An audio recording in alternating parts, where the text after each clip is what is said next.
Pukul 6 waktu Indonesia Tengah. Inilah Radio Republik Indonesia Bau-Bau dengan Warta Kepton, berita seputar Kepulauan Buton.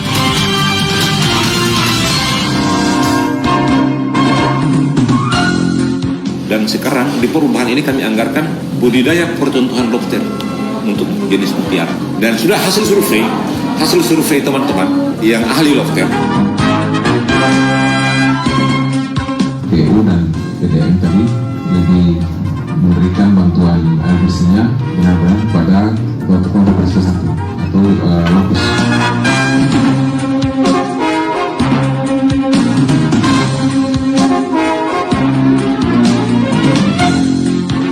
Selamat pagi dari kawasan Bukit Waluyo Indah, kami sampaikan pokok-pokok berita.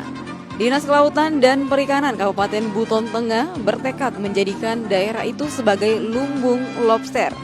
Masyarakat beresiko stunting akan menjadi target utama penyaluran program bantuan pemerintah Kota Bau-Bau. Inilah Warta Kepton pagi hari ini Senin 5 September 2022 bersama saya Wode Sabaria.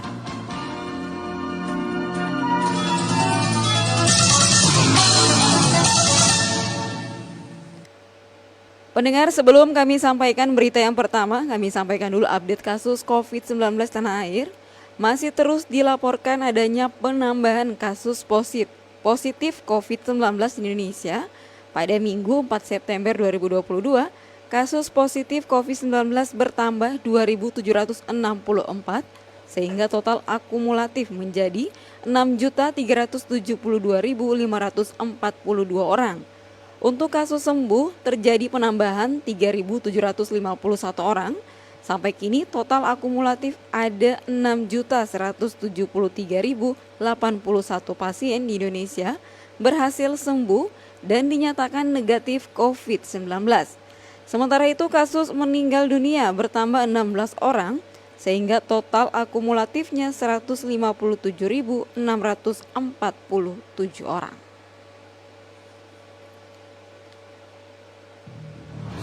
RRI Radio Tangga Bencana COVID-19. Baik pendengar, kita ke berita yang pertama. Dinas Kelautan dan Perikanan Kabupaten Buton Tengah bertekad menjadikan daerah itu sebagai lumbung lobster. Lokasi budidaya salah satunya akan difokuskan di Teluk Liana Banggai. Mengenai hal itu, Afriansa melaporkan. Dan sekarang di perubahan ini kami anggarkan budidaya percontohan lobster untuk jenis mutiara. Dan sudah hasil survei teman-teman yang ahli lobster. Dinas Kelautan dan Perikanan DKP Kabupaten Buton Tengah mempunyai tekad menjadikan daerah itu sebagai lumbung lobster. Lokasi budidaya lobster salah satunya akan difokuskan di Teluk Liana Banggai. Kepala DKP Buton Tengah, Muhammad Rizal mengungkapkan tekad menjadikan Buton Tengah sebagai lumbung lobster didasari survei dari ahli bahwa Buton Tengah merupakan surga emas bawah laut untuk lobster. Sehingga untuk mewujudkan tekad itu, lanjut Rizal, pihaknya telah bekerja sama pakar lobster dari negara Vietnam guna membagi pengetahuan kepada nelayan cara budidaya lobster. Dan sekarang di perubahan ini kami anggarkan budidaya percontohan lobster untuk jenis mutiara. Dan sudah hasil survei teman-teman yang ahli lobster bahwa di Buton Tengah ini merupakan surga emas yang di bawah laut untuk lobster. Makanya kita akan uji dengan anggaran APBD yang dikucurkan oleh Pak PJ yang nanti di Palu di perubahan ini untuk kita berbudidaya lobster. Lokasinya hasil survei di Teluk Liana Banggai. Saat ini, kata Rizal, budidaya lobster juga sudah dikembangkan di desa Wakambangura. Pihaknya pun telah turun langsung meninjau. Total kurang lebih 500-an kilogram lobster di desa itu siap panen dengan kisaran harga 1 juta rupiah lebih per kilogram. Rizal berharap dengan menjadikan Buton Tengah lumbung lobster bisa mengangkat derajat nelayan sekaligus meningkatkan pendapatan daerah. Reporter RRI Bau-Bau, Afriansa melaporkan. Kita ke berita berikutnya. PJ Bupati Buton, Basiran, merencanakan akan memekarkan Kecamatan Kapuntori yang wilayahnya begitu luas, terbentang dari Kamelantai hingga Tumada. Dikatakan Kapuntori adalah kecamatan yang belum pernah dimekarkan. Untuk itu akan dimekarkan menjadi 3 wilayah, yaitu wilayah Barangka dan Wakalambe, Watu Motobe, serta wilayah Tondanga dan Tumada. Basiran juga menyebutkan pemekaran kecamatan dilakukan untuk memperpendek rentang kendali pemerintahan yang berimplikasi pada kemudahan pelayanan masyarakat. Basiran juga merencanakan pembangunan rumah sakit di Kecamatan Kapuntori, tepatnya bangunan itu direncanakan dibangun di Desa Wakalambe.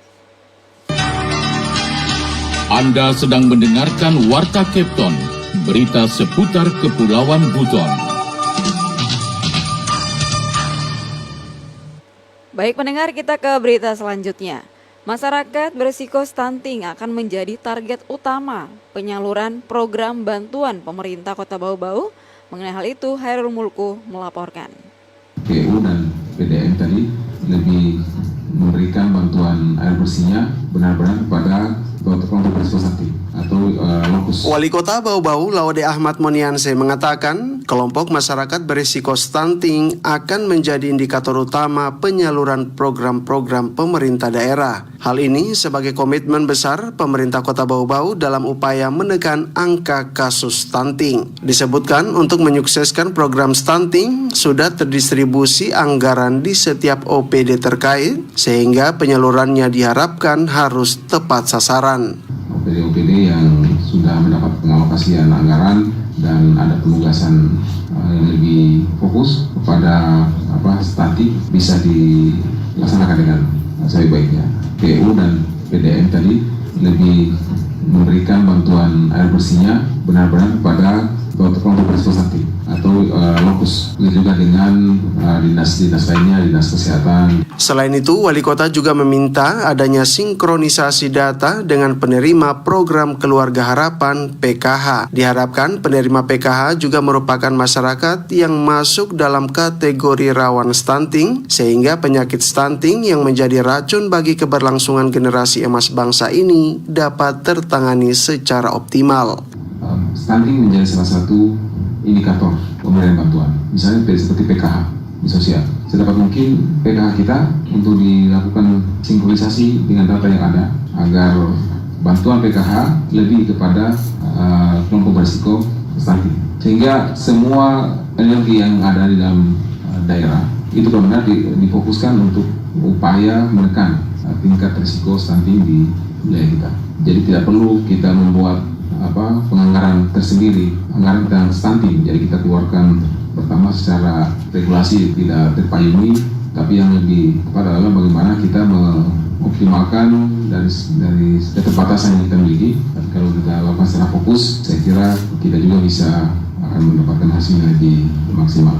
Hal lain yang tidak kalah pentingnya dalam penanganan stunting, tambah Wali Kota, adalah optimalisasi peran tim pengendali inflasi daerah TPID yang tidak hanya memastikan ketersediaan bahan pangan, namun yang utama adalah memastikan keterjangkauan harga. Reporter RRI Bau-Bau, Hairul Mulku melaporkan.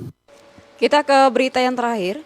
Badan Meteorologi, Klimatologi, dan Geofisika BMKG merilis terjadinya gempa bumi tektonik di wilayah Tenggara Lapandewa, Kabupaten Buton Selatan pada Minggu 4 September 2022 sekira pukul 8:13:47.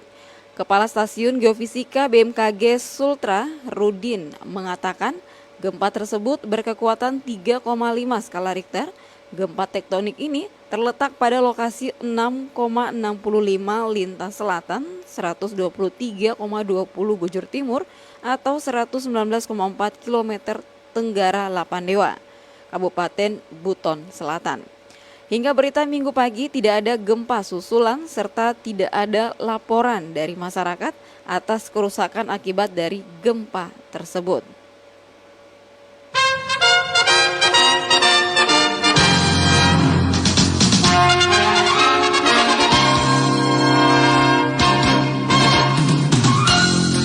Pendengar, sebelum kami akhiri, kembali kami sampaikan pokok-pokok berita. Dinas Kelautan dan Perikanan Kabupaten Buton Tengah bertekad menjadikan daerah itu sebagai lumbung lobster. Masyarakat berisiko stunting akan menjadi target utama penyaluran program bantuan pemerintah Kota Bau-Bau. Demikian Warta Kapten hari ini, mewakili kerabat kerja yang bertugas saya ucapkan selamat pagi.